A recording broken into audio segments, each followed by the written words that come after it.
두 번째 말씀을 같이 나누겠습니다. 오늘의 말씀은 그 어느 누구도 피해갈 수 없는 마음의 정서인 분노 감정에 대해서 말씀을 나누겠습니다. 어느 대도시에 경찰 일지에 이 분노 범죄에 대해서 이렇게 기록되어 있었다고 합니다. 미국에서의 하루 동안에 일어난 그 경찰서의 경찰 일지입니다. 낮 12시 62세 된 여인이 칼을 빼어 37세 된 여자를 찌르자 서로 심하게 다투었다. 오후 2시 50분 32세 된 남자가 아내와 양말 한 켤레를 놓고 싸우다가 권총을 꺼내 아내에게 겨누었다. 오후 3시 15분 27세 된 딸이 양로원에서 60세 된 어머니를 장총으로 겨누었다. 오후 4시 15분 44세 된 남자가 주유소에서 다투다가 정육점 칼로 51세 남자의 귀를 베었다. 오후 6시 15분 식료품 가게에서 16살 된 청소년이 외상으로 식료품을 살 수 있는가를 놓고 다투다가 오이지병을 주인에게 던졌고 여주인은 칼로 그 아이의 옆구리를 찔렀다. 오후 11시 두 남자들이 42세 된 어떤 남자가 그의 어머니를 막대하는 모습을 보고 그 남자를 술집으로 끌고 가 권총 등으로 폭력을 행사했다. 미국 사회만이 아닙니다. 좀 지난 사건이지만 2000년도에 한국에서 이런 사건이 있었습니다. 한 신혼부부가 있었습니다. 이 신혼부부는 해외여행을 갈 여력이 없어서 국도를 이용해서 지방을 도는 신혼여행을 하고 있었습니다. 그날은 강원도의 삼척에 지방도로를 가고 있었습니다.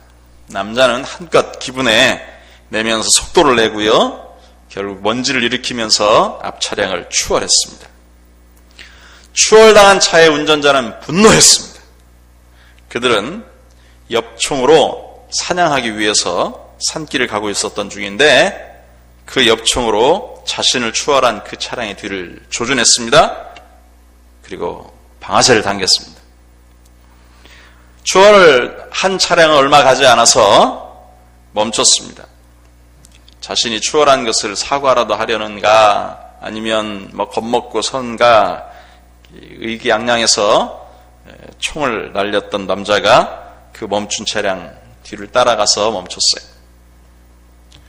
남자는 차량을 향해 다가갔는데 차량 안에서는 운전하던 그 남자가 머리에 피투성이가 되어서 운전대 앞에 엎어져 있었습니다. 총을 든 남자가 돌아가려고 했습니다. 옆에 사색이 되어서 제발 구급차 좀 불러달라고 애원하는 그 신부가 애원했습니다. 그러자 이 남성은 그 신부를 향해 총을 겨누고 발포했습니다. 신혼부부가 이렇게 짧은 생애를 마쳤습니다. 그때 그 옆에 지나가던 택시가 하나 있었습니다. 그 장면을 보게 되었습니다. 이 남자가 그 기사를 향해서 또 한 번 발포를 했습니다. 기사가 중상을 입었습니다. 그리고 이 분노를 이기지 못했던 이 남자는 사형언도를 받았습니다. 분노, 누구나 다 있는 감정입니다. 이 분노는 상호간의 인생을 파괴합니다. 가정을 파괴합니다. 사회를 병들게 합니다. 전 세계를 전쟁으로 몰아넣습니다. 여러분은 이 분노의 문제를 잘 정복하고 계십니까?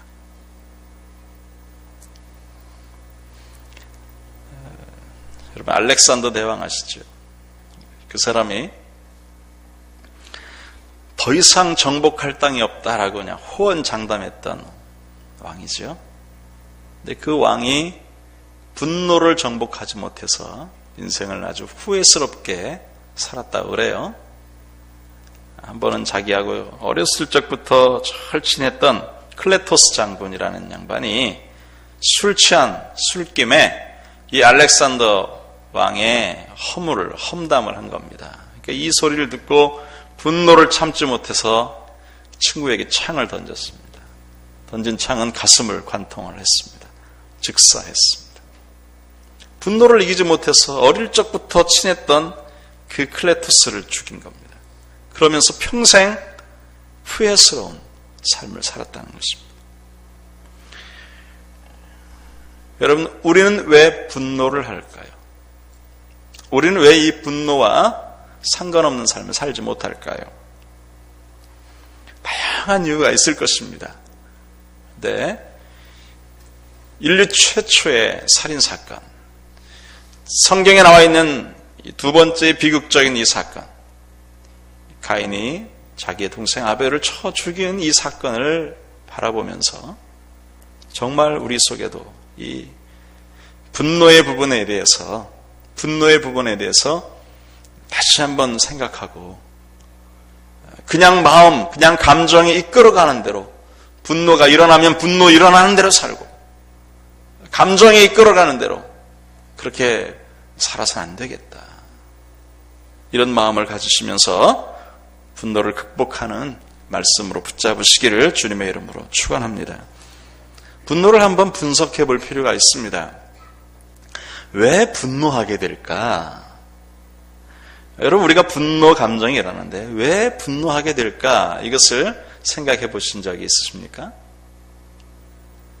자, 가인과 아벨이요, 하나님 앞에 제사 드렸습니다. 그런데 하나님께서 아벨의 제사만 받으신 겁니다. 그러니까 가인이 분노합니다. 분노한 동기가 무엇입니까?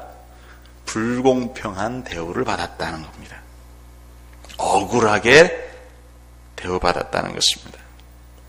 그래서요, 심리학자들은 이 분노 감정을 일컬어서 이렇게 이야기합니다. 내가 불공평한 대우를 받았다고 느꼈을 때 내 속에서 일어나는 정서적인 반응, 이것이 분노라는 거예요. 불공평한 대우를 받았을 때 내 속에서 일어나는 정서적인 반응. 근데 이제 불공평한 대우를 받지 않고도 비슷한 모양에 나타나는데 이것은 분노가 아니라 폭력입니다. 분노란 내 속에서부터 그런 양상들이 막 일어나는 거예요. 그런데 그런 불공평한 대우를 받지 않았음에도 불구하고 똑같은 모양이 나타나는 것은 이것은 분노가 아니라요, 그것은 폭력인 것이죠. 그것은 폭력인 거예요.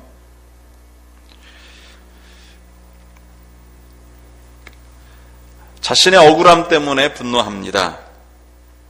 그러면서 분노하는 것을 우리가 멈출 수 없는 이유가 있습니다.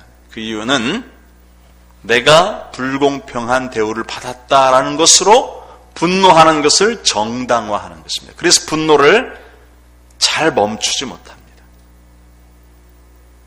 분노가 나쁜 것인 줄 아는데요, 그 분노를 잘 멈추지 못하는 이유는 무엇이냐면 그 이유가 나 때문에 아니라 너 때문이라고 정당화하는 겁니다. 당신이 나를 불공평하게, 불공정하게 대우했기 때문에 내가 이 분노를 일컫는 것은 당연하다라고 생각하니까 분노를 극복하지 못하는 것입니다. 분노를 통해서 죄를 짓습니다. 분노를 통해서 죄를 많이 짓습니다. 그러나 죄인인 줄 모릅니다. 이유는 정당화하기 때문이에요. 내가 정당하다는 것입니다. 분노를 통해서 미움의 칼을 던지고 저주의 말을, 폭탄을 던지면서도 그것이 죄인 줄 모릅니다. 왜냐하면 당신이 잘못했기 때문에 내가 이런 말을 하니까 당신은 그런 말을 들어도 싸다라고 생각하는 자기 정당화가 우리 속에 있기 때문입니다. 그러니까 실컷 죄를 짓는데 하나님도 아시고 다른 사람도 아시는데 자기만 몰라요. 자기가 죄를 짓는지를 모르는 거예요. 정당하다는 것이죠. 그런데 한번 생각해 볼 필요가 있습니다. 지금 가인이 그렇게 하거든요. 가인이 그렇게 하는데 하나님께서 그 이 가인의 모습을 그냥 정당하다고 여기시는가, 바르다고 여기시는가? 아니십니다. 과연 가인은 자기 자신의 이 모습을 정당하다고 여길 만한 근거가 있는가를 생각해 보는 것입니다. 자, 가인은 먼저요, 자기 자신을 돌아봐야 됐습니다. 하나님 앞에 제사를 드렸습니다. 이 제사의 내용에 대해서는 여러 각도의 해석이 있습니다. 그것을 지금 다 말씀드리려면 아마 또 한 편의 설교가 한두 편의 설교가 필요할 겁니다.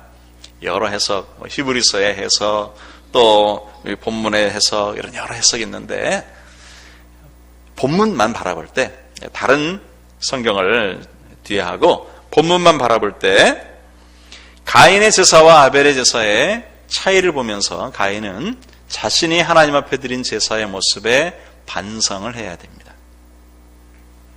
자, 3, 4절을 보면요, 3절에는 가인의 제사의 모습, 4절에는 아벨의 제사의 모습 설명하는데 4절에는 양의 첫 새끼라는 단어가 등장합니다.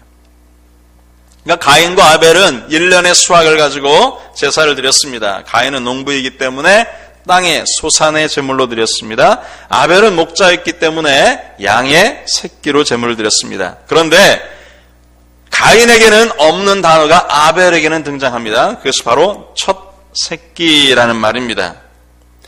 이것이 아벨이 하나님께 제사 드린 제사의 진정성이 담겨져 있는 표현입니다. 마치 존경하는 부모님에게, 사랑하는 부모님에게 자신의 첫 월급을 드리듯이 처음 것을 지금 제사를 드릴 땐 첫 새끼 나자마자 드린 것이 아니라요, 양의 첫 새끼를 이거 하나님 앞에 드려야지 하면서 그 양을 돌보고 그 양을 건강하게 하고 그 양을 살피고, 그래서 정성을 다해서 그 양을 가지고 하나님 앞에 드린 것이에요. 그 마음 가운데 사랑하는 마음, 존경하는 마음, 정성의 마음이 담겨져 있어요. 여러분, 우리의 예배가 그런 예배가 되기를 주의 이름으로 축복합니다. 정성을 다해서 드린 예배. 이 주일 주중의 첫날입니다. 주일이 주중의 첫날이에요. 보통 일반 사람 주말 이렇게 이야기하는데 토요일이 주중의 끝이고요. 주일이 주중의 첫날이에요. 첫날의 이 첫 시간을 하나님 앞에 첫 마음으로, 여러분 일어나셔서 다른 복합적인 마음이 아니라 하나님을 바라보는 이 첫 마음으로 하나님 앞에 예배를 드리는 우리 모두가 되시기를 주의 이름으로 축복합니다. 그래서 교회에 오시면 가장 먼저 예배 자리에 오시는 것이 가장 중요합니다. 교회에 오셔서 우리 교사들은 혹 늦으시면 사역지로 가시잖아요. 그것이 아니라 교회에 가장 먼저 오시면 가장 예배 자리, 그러니까 첫 예배를 우리 모든 교사들은 본인이 하나님 앞에 드리는 예배를 귀하게 여겨야 된다는 것이에요. 그것이 바로 아벨의 예배 정신이죠. 아벨의 삶에 이렇게 삶과 그의 태도와 그의 정성과 그의 마음이 그가 드린 제사 내용에 담겨져 있습니다. 그래서 성경은 이야기합니다. 하나님께서 아벨의 제사와 아벨을 받으셨다라고 이야기합니다. 하나님께서 가인의 제사와 가인을 받지 않으셨다 이야기합니다. 그러니까 제사의 제물에 받고 안 받고의 차이가 아니라 그의 마음과 그의 삶의 태도와 그리고 그의 제물을 거절하셨거나 그의 삶과 그의 마음의 태도와 그의 제물을 받으셨거나 이렇게 하신 것입니다. 그러므로 가인은 자기 자신을 돌아봐야 되는 것이죠. 왜 내 제사를 받지 않으셨는지, 왜 내 제물을 받지 않으셨는지 자기 자신을 돌아보고 내가 어떤 마음으로 제사를 드렸길래 하나님께서 나를 거절하셨는지를 반성해야 되는 것이죠. 그러나 가인의 분노에는 그 반성의 의미가 없습니다. 반성의 의미가 없으니까 분노했겠죠. 그러면서 자기 자신의 제물을 받지 않으신 것이 아벨 때문이고, 아벨 것을 받으셨기 때문에 자신의 제물을 받으실 필요가 없어서 제물을 받지 않으셨다라고 생각하면서 그는 분노하게 됩니다. 우리가 분노를 품게 되는 원인은 자신이 옳다 하는 교만이 숨어 있습니다. 그리고 상대방을 이기고 싶은 불공정한 대우가 불공정한 대우에 대해서 질투하기 때문에 생겨나는 것입니다. 그러나 우리가 분노할 때에 자신을 읽어봐야 됩니다. 자신이 어떤 지금 모습으로 살고 있길래 이런 대우를 받을 수 있을까, 받게 되는 것일까라고 돌아봐야 되는 것이죠. 자, 이상의 내용을 이렇게 정리하겠습니다. 왜 분노하는가? 첫째는 자기 자신을 돌아보지 않았기 때문에 분노해집니다. 불공정한 대우 가운데 자신을 돌아보지 않았기 때문에 분노하게 됩니다. 그래서 결과에만 억울하고 불공평하다고 생각합니다. 왜 분노하게 됐을까? 두 번째는 인간관계를 경쟁의 관계로만 봅니다. 아벨, 나의 경쟁자야, 이렇게 보는 것입니다. 하나님께서 아벨의 제사를 받으신 것이 하나님께서 제사를 받으시기도 하는구나, 나도 받으시는 제사를 드려야지가 아니라 아벨의 제사를 받고 나의 제사를 안 받으셔 하면서 아벨과 자기 자신을 경쟁자로 생각하는 것입니다. 질투가 나는 것이죠. 그리고 세 번째는 왜 분노하게 되는가? 7절을 한번 읽어보실까요? 같이 읽겠습니다. 시작. 내가 선을 행하면 어찌 낯을 들지 못하겠느냐? 선을 행하지 아니하면 죄가 문에 엎드려 있느니라. 죄가 너를 원하나 너는 죄를 다스릴 주니라. 왜 분노하게 될까요? 분노 감정이 폭발하게 될까요? 그것은 죄가 요구하지만 죄를 다스리지 못했기 때문입니다. 여러분, 죄의 요청, 죄가 우리를 요청해요. 우리의 마음을 요청하고요. 너 나와 똑같은 마음 갖자. 우리의 행동을 요청하죠. 너 죄의 열매를 갖자. 죄가 우리를 요청해, 원합니다. 전에 성경에는 이렇게 되어 있습니다. 죄의 소원은 내게 있으나 너는 죄를 다스릴지니라 라고 이야기하고 있습니다. 예. 죄가 우리를 원하기도 하고요. 우리가 죄를 원하기도 해요. 그러나 범죄하고자 하는 이 갈망을 의미합니다. 하나님께서 말씀하시기를 그러나 너는 이것을 다스리라. 다스리라 이렇게 말씀하십니다. 여러분, 죄를 우리가 다스릴 수 있다는 것을 전제하고 계세요. 우리가 죄 짓는 것 어쩔 수 없이 죄인으로 태어났기 때문에 죄를 짓는다, 이렇게 생각할 수만은 없는 것입니다. 왜 죄를 짓습니까? 죄를 다스리지 않았기 때문에 죄를 짓습니다. 왜 분노합니까? 분노의 감정을 다스리지 않았기 때문에 분노하는 것입니다. 왜 분노로 인해서 우리 인생이 헝클어집니까? 우리 가정이 헝클어지고 인간관계가 헝클어집니까? 그것은 어쩔 수 없는 것이 아니라 우리가 그 분노의 감정을 다스리지 않았기 때문에 일어나는 것입니다. 여러분, 우리의 분노의 감정을 다스리라고 주님 말씀하십니다. 분노의 감정을 극복할 수 있기를 주님의 이름으로 축원합니다. 어떤 분들은 그래요. 한번 팍 폭발하고요. 나는 뒤끝이 없어, 이렇게 얘기해요. 근데 한번 팍 폭발받은 그 사람은 막 가슴에 펑 멍이 드는데, 폭발한 사람 나는 뒤끝이 없어, 이렇게 해요. 여러분, 죄입니다. 앞끝도 없어야 됩니다. 뒤끝만 없어서는 안 돼요. 앞끝도 없어야 돼요. 그렇게 안 해야 돼요. 자기 스스로 안에서 잘 극복해내야 되는 거예요. 이것이 하나님이 우리에게 원하시는 것입니다. 가룟 유다가 예수님 다 팔아놓고 그는 뒤끝이 없었죠. 팍 자살해버렸죠. 빌라도가 예수님이 사형언도 십자가언도를 탁 내리고 나서 그는 뒤끝이 없었어요. 손을 딱 씻었어요. 그러나 그들의 범죄가 없어진 것은 아닙니다. 사랑하는 성도 여러분, 가인이 아벨을 죽였다는 이 사실이 가인에게 평생에 있어서, 아벨은 죽었지만 가인은 평생에 있어서 이 사실이 가인에게 짐이 되었습니다. 이것이 그 인생 전체를 따라다녔습니다.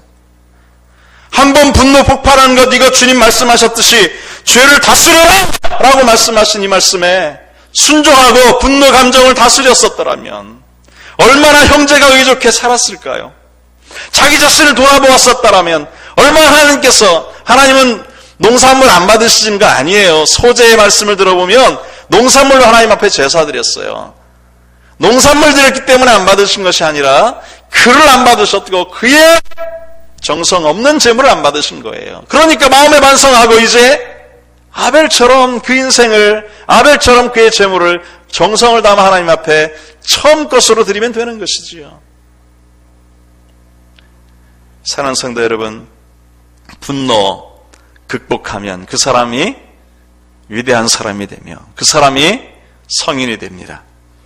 가장 영토를 많이 차지한 사람도 분노 다스리지 못했기 때문에 인생을 후회스러운 삶을 사는 것입니다.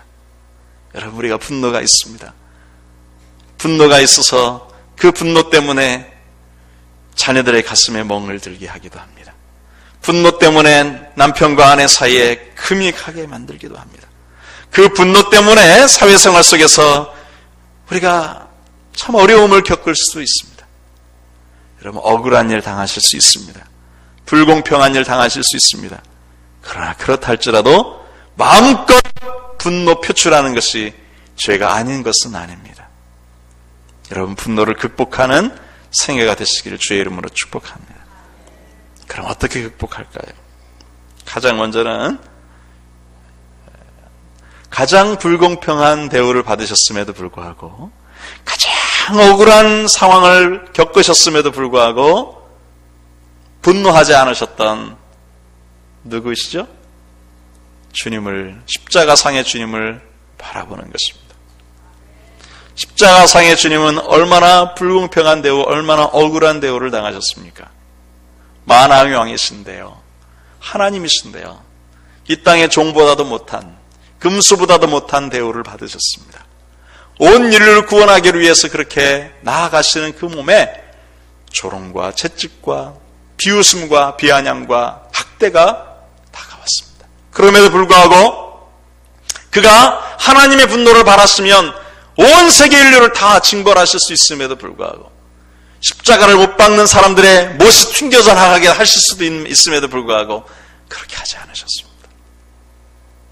예수 그리스도 십자가상의 주님을 바라보시기를 주님의 이름으로 축원합니다.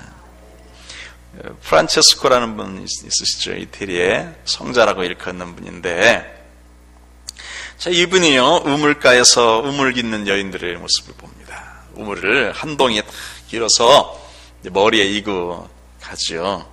근데 머리에 이고 갈 때 그분들이 꼭 이기 전에 하는 일이 있었다고 그래요. 그것은 나뭇가지 하나를 이 물동이 위에다 딱 얹어 놓는 거예요.